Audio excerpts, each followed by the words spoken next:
ចាថ្លៃអើយរោគស្នេហ៍ឃើញហើយតែស្នេហ៍អើយ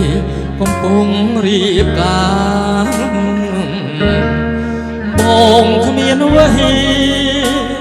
ក្រៅពីទឹកនេត្រាចងដៃជីវ៉ាបញ្ជាក់ប្រាប់ថានៅតែអាឡ័យយើងស្រឡាញ់គ្នាមិនបានជួបគ្នាដូចមានកម្មពីបងខ្លាចជាសាច់ថ្លៃទៅវិញតែអនិច្ចាស្ទើរតែហាមិនចេញសែនទុកពូមនីភរិយាសម្លាញ់លាលោកទៅហើយវិលមករកស្រី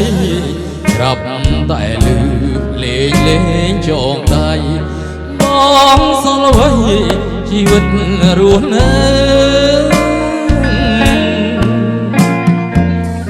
កូនណាយហាគេថាម៉ែទៅអូ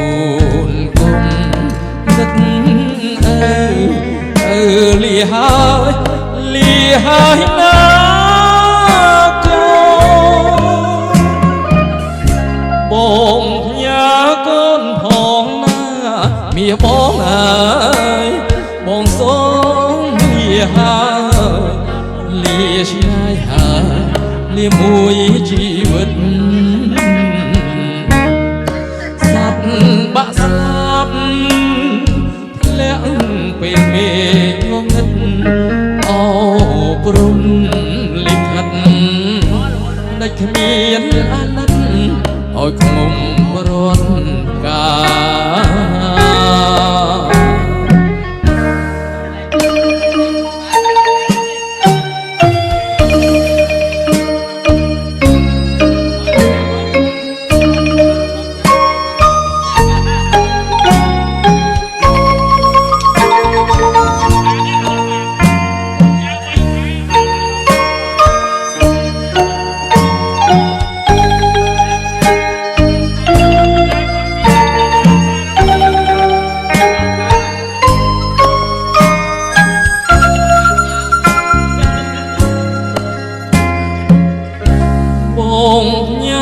កូនផងណា